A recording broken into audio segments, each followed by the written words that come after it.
On the morning of November 8, 1965, Mark Sinclair, Dorothy Kilgallen's personal hairdresser, let himself into the 5-story townhouse at 45 East 68th Street on the Upper East Side of Manhattan, with the key she had given him years earlier.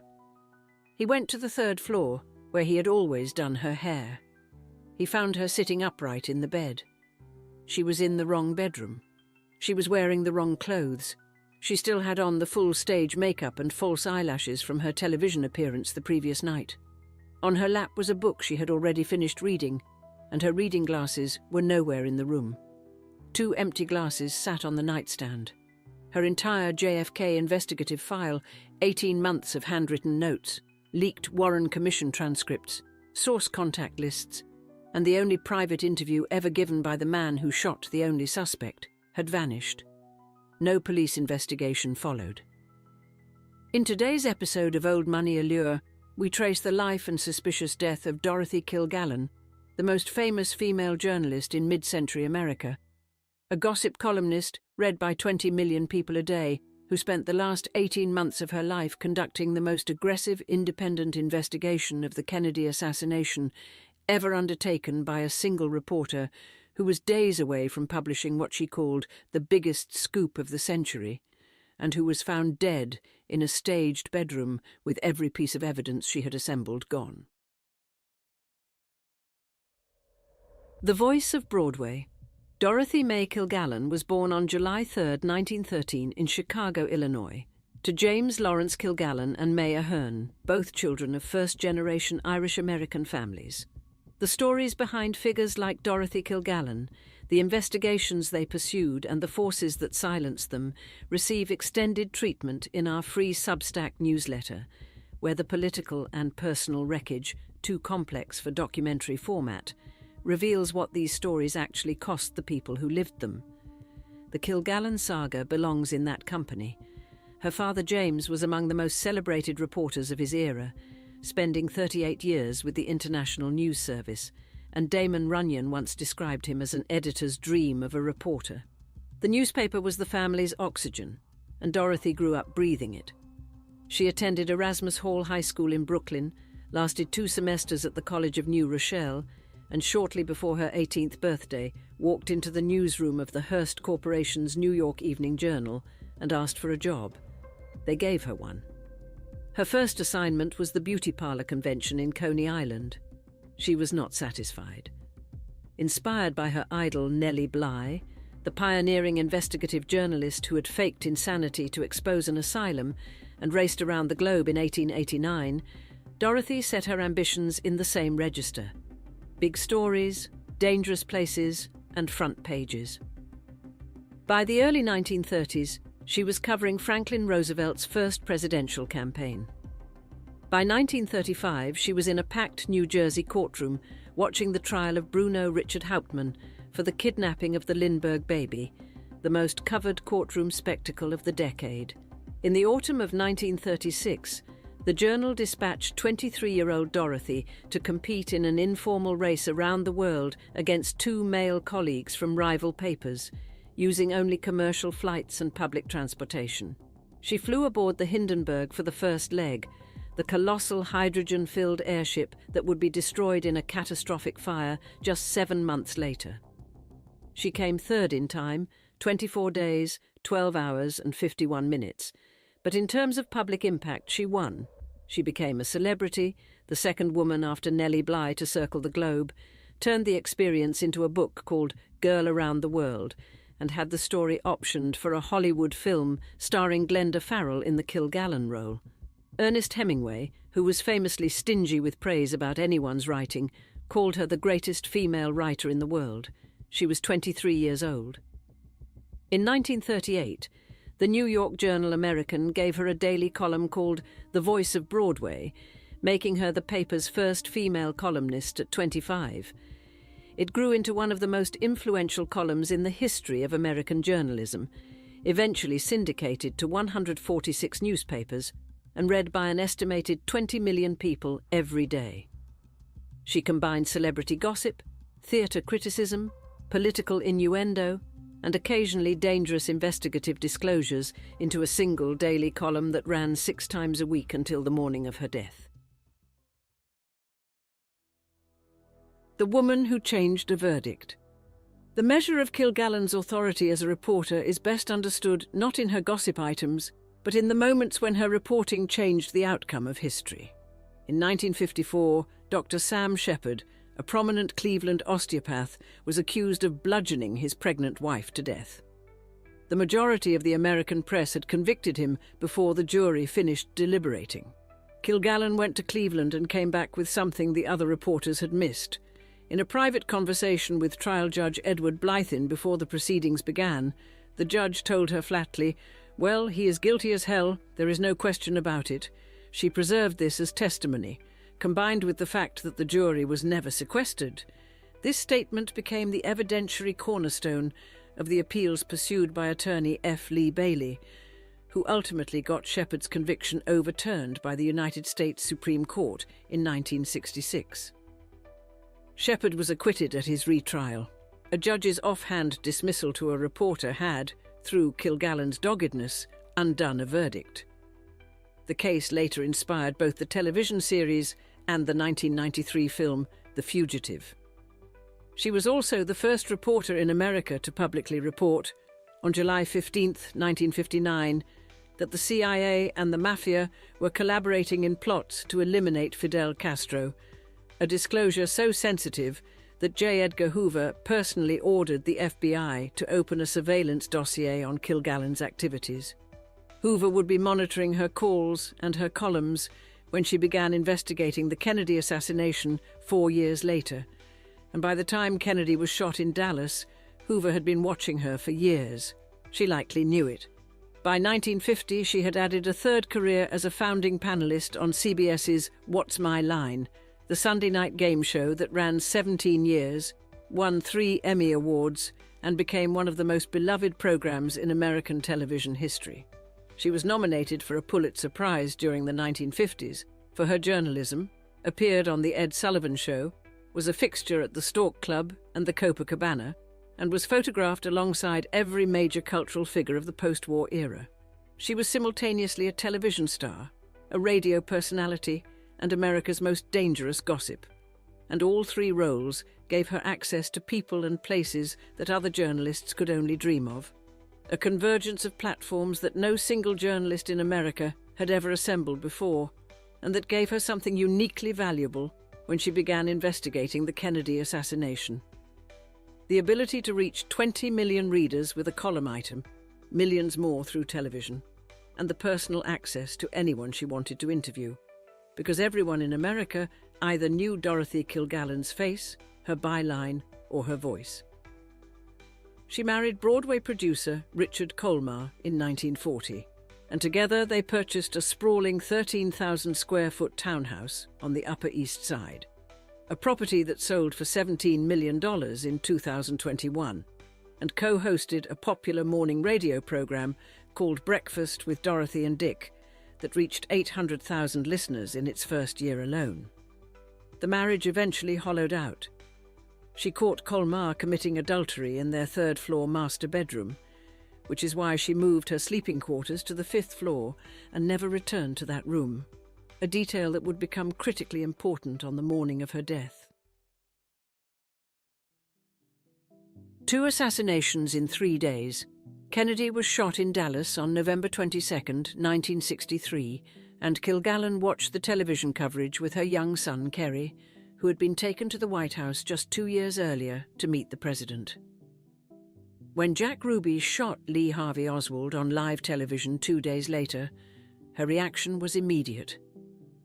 2 assassinations in 3 days. Something is very wrong. She reportedly told her butler that same day, "If it is the last thing I do, I am going to break this case," and she began assembling a folder she kept at her bedside, which she labelled the assassination file. Her column of November 24, 1963, published the same day Oswald was buried, called out the security failures with uncommon directness. She noted that there had been jam sessions at which Dallas cops joined in the fun, some playing instruments, others doing turns as singers and comedians. Her way of establishing that Ruby's free access to police headquarters was not accidental, but the consequence of a relationship between the nightclub owner and the people who were supposed to be keeping Dallas safe. In a column published December 23rd, she referenced the just-released film 7 Days in May, about a military conspiracy to overthrow the government, noting pointedly that the film's secret base was located in Texas. She was, from the very beginning, one of the most prominent public skeptics of the Warren Commission's lone gunman conclusion.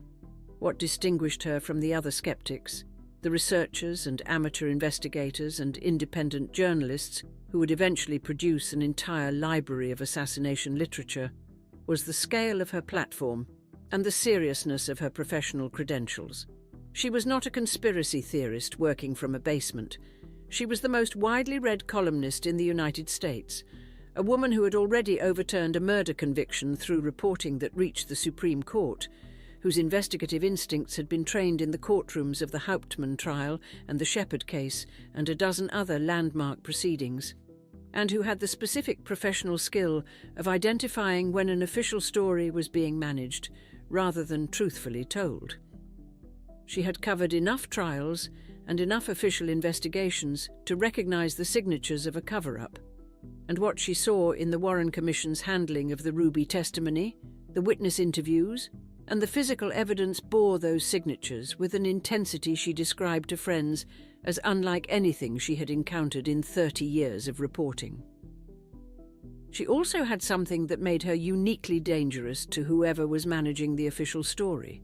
She could not be ignored, because 20 million people read her column every day, and if Dorothy Kilgallen published a finding on the front page of the journal American, it could not be contained by the kind of institutional silence that had smothered the questions of less visible investigators.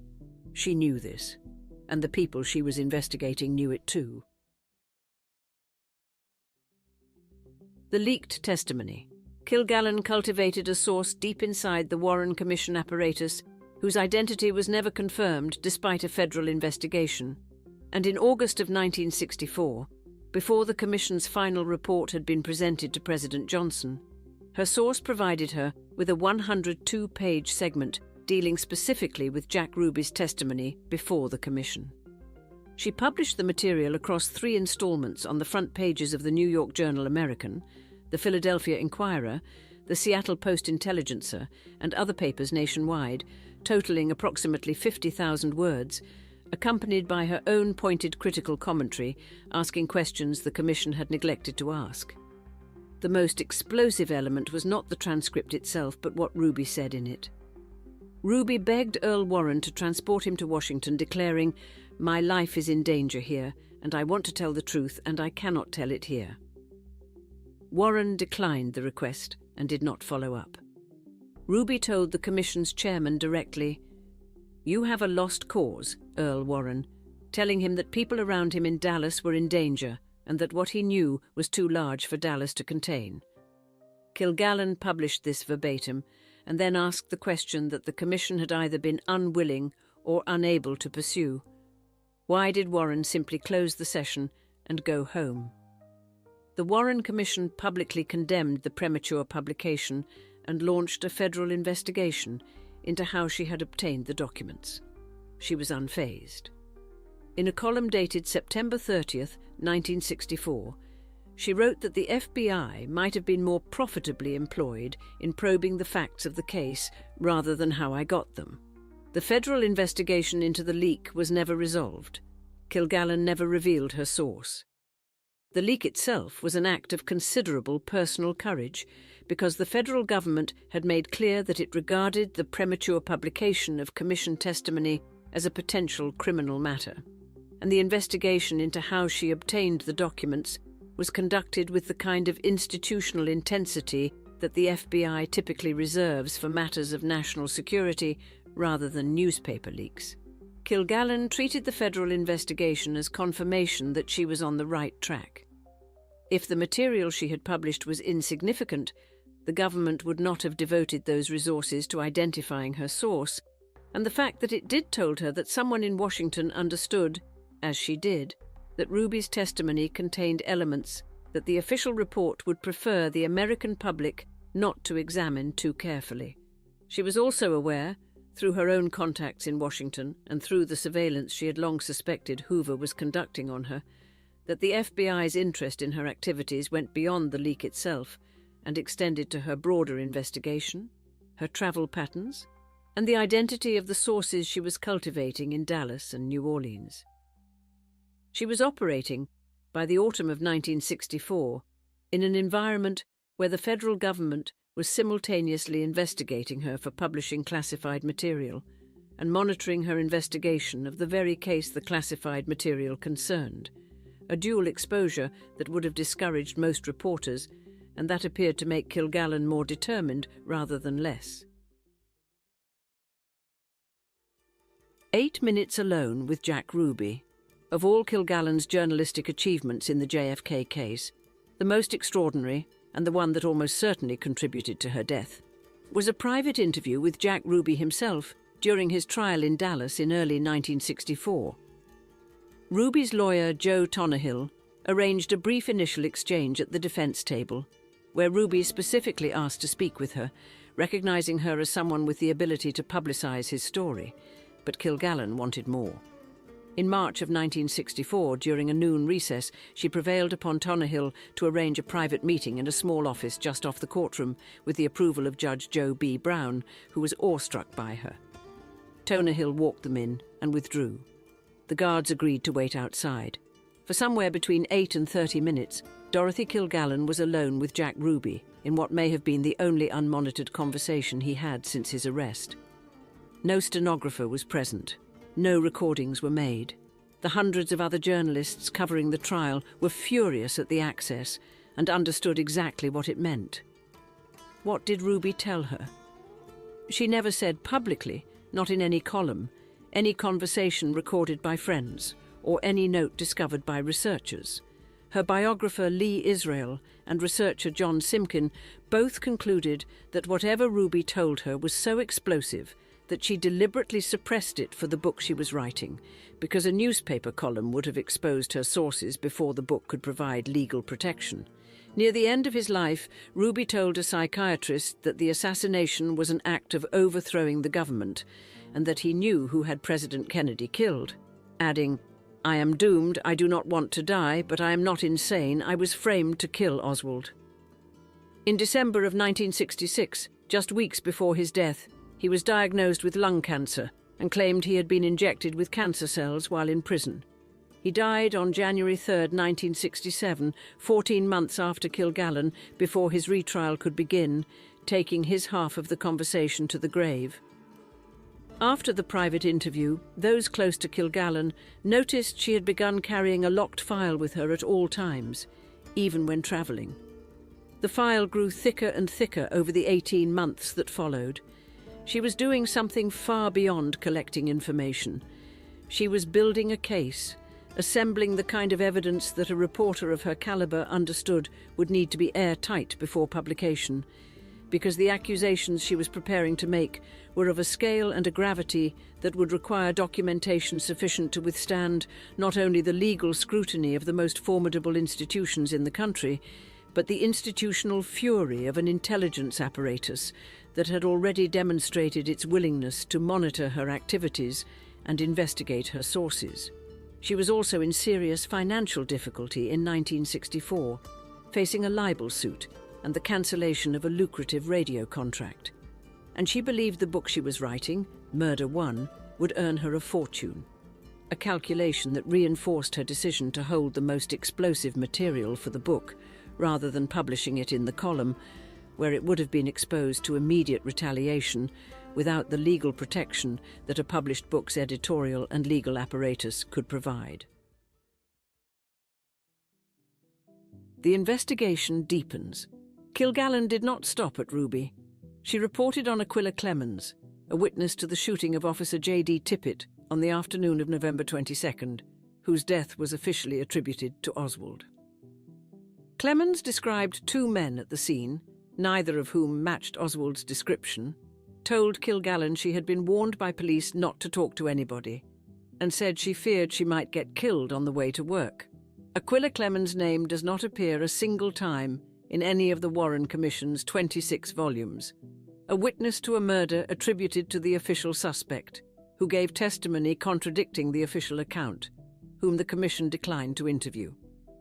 Through researcher Mark Lane, Kilgallen obtained the lead that Ruby Tippett and a man named Bernard Weissman, who had co-signed a notorious anti-Kennedy advertisement in a Dallas newspaper on the morning of November 22nd, had met together at Ruby's Carousel Club 8 days before the assassination.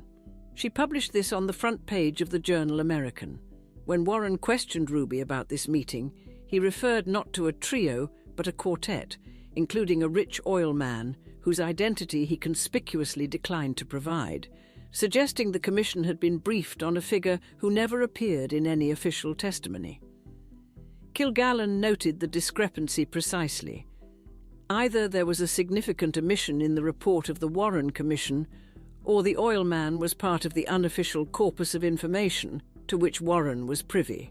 She also obtained the Dallas Police Department's official radio communications log from the day of the assassination, which showed that Chief Jesse Curry's immediate reaction to the shots in Dealey Plaza was to dispatch officers to the Triple Overpass rather than the Texas School Book Depository. The following day, Curry publicly claimed he had immediately suspected the depository. Kilgallen published the log and called him out directly. He never provided a credible explanation. By the autumn of 1965, the investigation had reached a pitch of intensity that those around her found both thrilling and frightening. Her hairdresser, Charles Simpson, recalled her saying roughly 9 months before her death, "I used to share things with you, but after what I have found out now, if the wrong people knew what I know, it would cost me my life." She had developed a new secret informant in New Orleans, someone she refused to identify even to Mark Lane, and she told friends she was going to break the real story and have the biggest scoop of the century. To another friend, she was more specific. "In 5 more days, I am going to bust this case wide open." On September 3rd, 1965, she published what turned out to be her last column item on the assassination, ending with the declaration, "This story is not going to die as long as there is a real reporter alive, and there are a lot of them alive." 2 months later, she was dead. The last night, the evening of Sunday, November 7th, 1965, began like hundreds of other Sunday evenings in Dorothy Kilgallen's life. At 10:30, she appeared live on CBS as a panelist on What's My Line, the 17th consecutive season she had occupied that seat, wearing the dark dress, the floral hair accessory, and the false eyelashes she always wore for television, looking to the millions watching at home exactly as she always did, composed, sharp, and perfectly in control. The mystery guest was a woman who sold dynamite. Kilgallen correctly identified the occupation. She said goodnight, the credits rolled, and she walked off stage. After the show, she joined the program's producer for a drink at PJ Clark's, the Third Avenue saloon frequented by New York media royalty, and she was in high spirits, having filed her column before the show as she always did, and having been telling close friends for weeks that she was on the verge of publishing the biggest story of her career. What happened after PJ Clark's has never been fully established. Her husband, Richard Colmar, told authorities she returned home around 11:30, appeared cheerful, and went to write before bed. But this version is directly contradicted by multiple witnesses, including a bartender and at least 2 customers at the Regency Hotel Lounge on Park Avenue, who placed Kilgallen there well after midnight, some accounts saying as late as 2 in the morning, drinking with a man later identified by researcher Mark Shaw as Ron Pataki, an Ohio entertainment reporter with whom she had been conducting a secret affair. At some unknown hour, she returned to the townhouse at 45 East 68th Street. Her husband was asleep on the 4th floor. Her 17-year-old son, Kerry, was asleep on another floor. She did not wake either of them.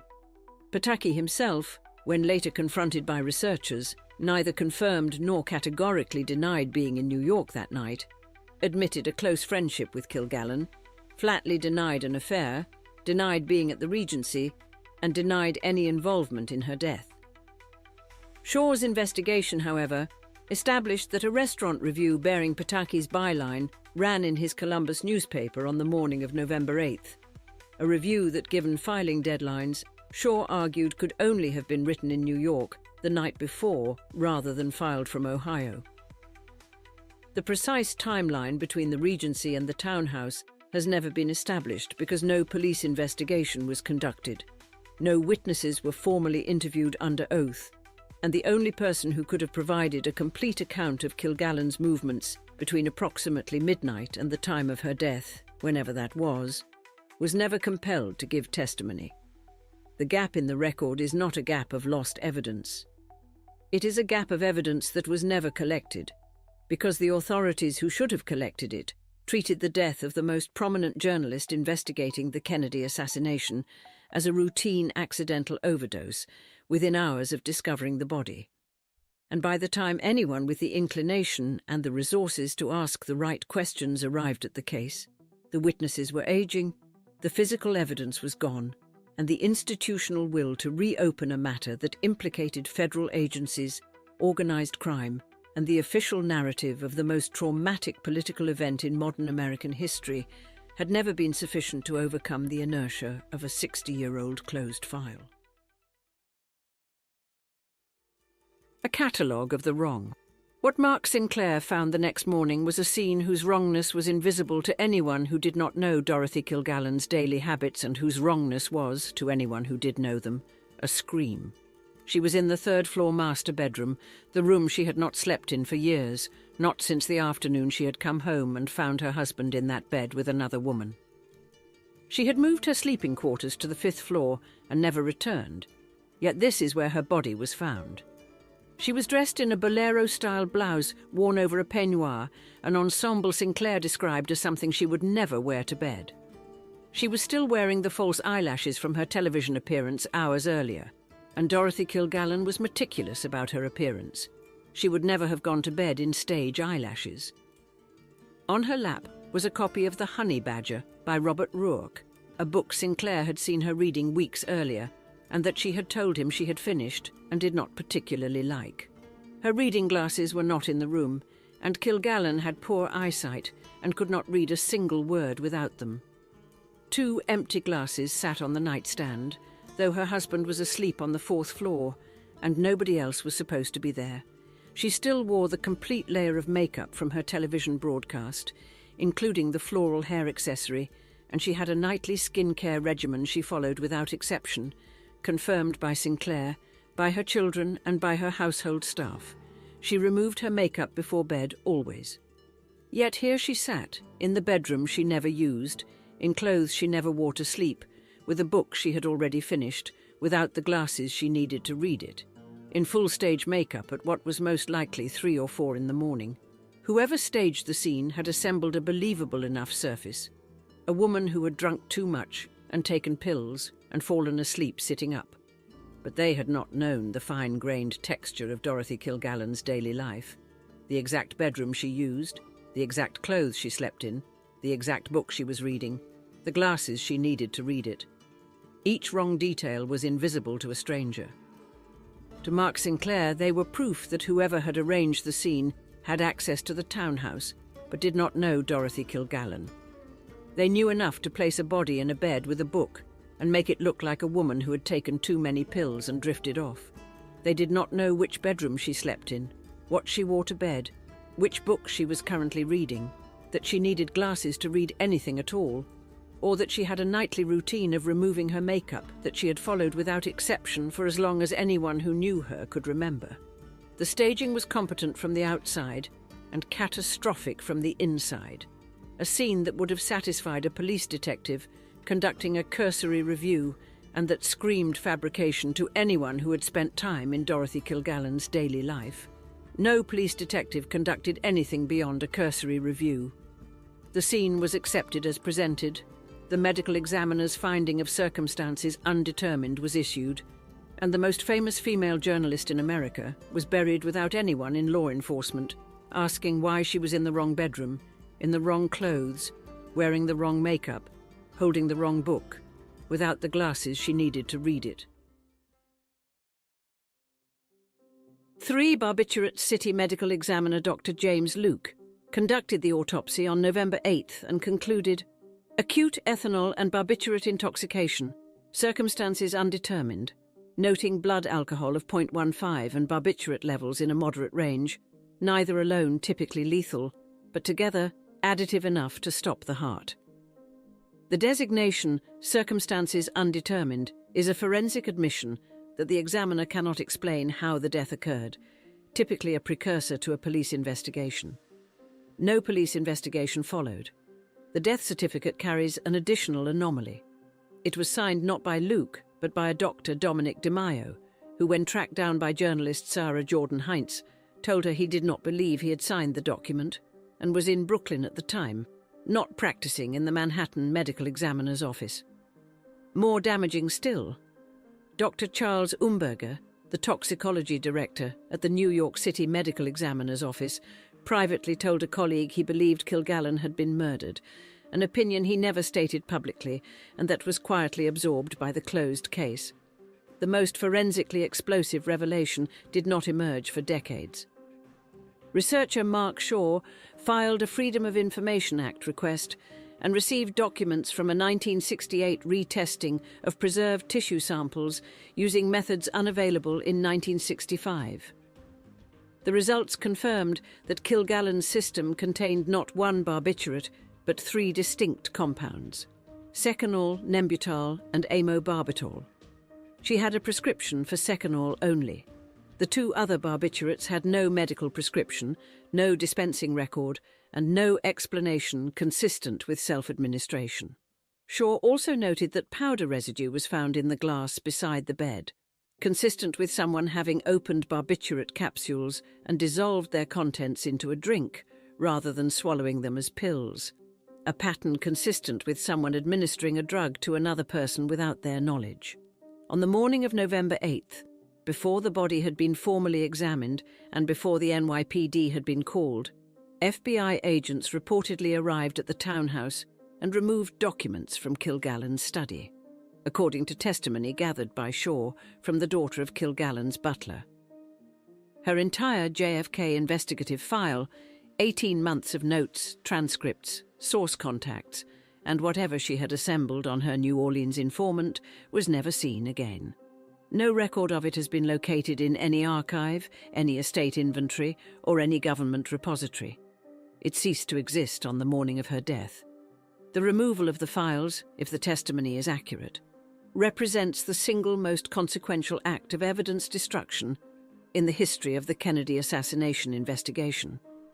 Because Kilgallen's file was not a collection of theories or speculations, but a working investigative dossier assembled by one of the most experienced and most connected reporters in the country, containing primary source material, leaked government documents, interview transcripts, and source identifications that no other journalist possessed, and that the government agencies monitoring her activities had every reason to want destroyed.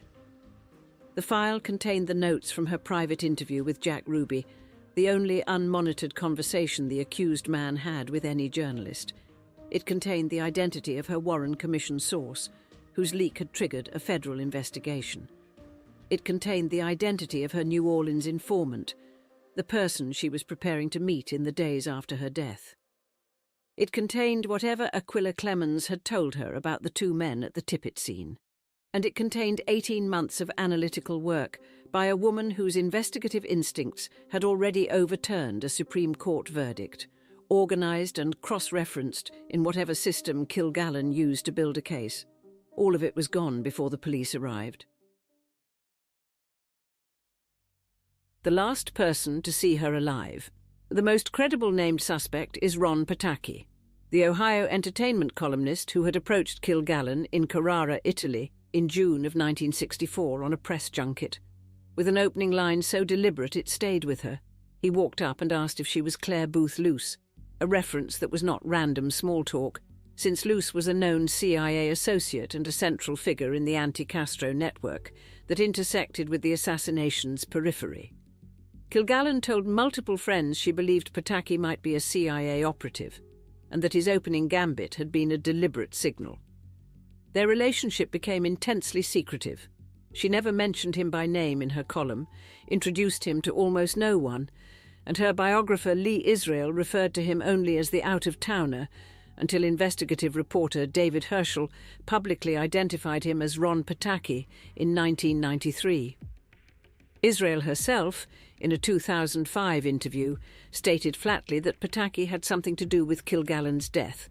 Shaw's investigation found that Pataki, in recorded conversations, admitted to being with Kilgallen at the Regency Hotel on the night she died, making him the last person to see her alive.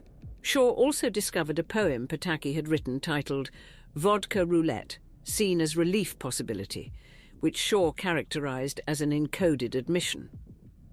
Shaw's theory: Pataki dissolved the 3-barbiturate cocktail into Kilgallen's drink at the Regency, then arranged her body in the third-floor bedroom in a tableau designed to suggest accidental overdose, not knowing which bedroom she actually used, what she wore to sleep, what book she was currently reading, or where her glasses were kept.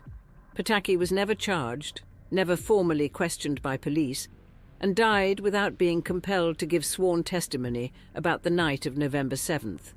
Richard Colmar, her husband, was asked repeatedly by friends and journalists what Dorothy's files had contained.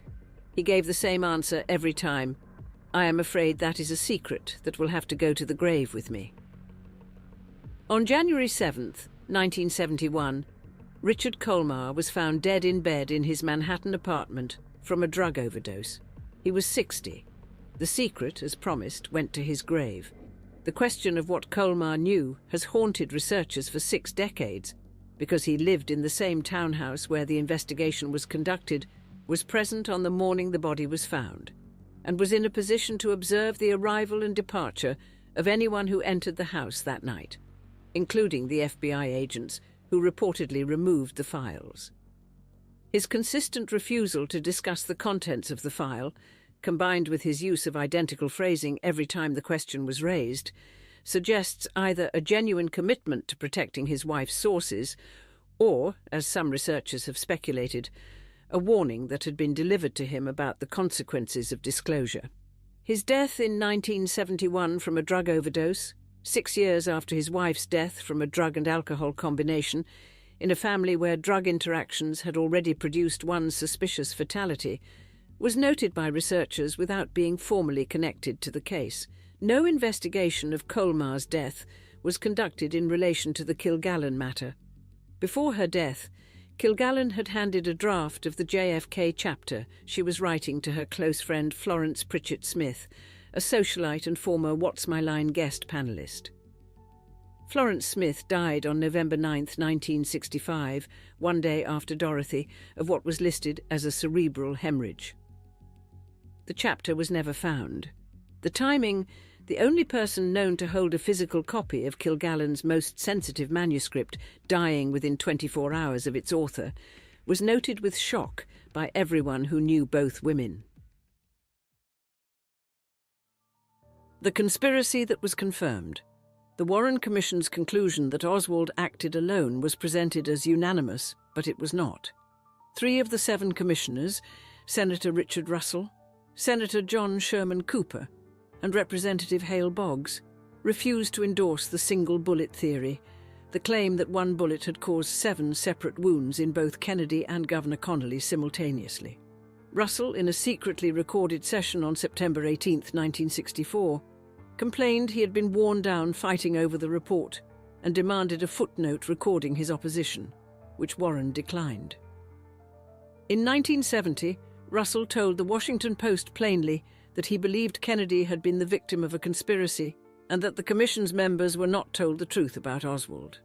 In 1979, the House Select Committee on Assassinations concluded that Kennedy was probably assassinated as a result of a conspiracy, finding through acoustic analysis a 95% probability of a 4th shot fired from the grassy knoll by a second gunman.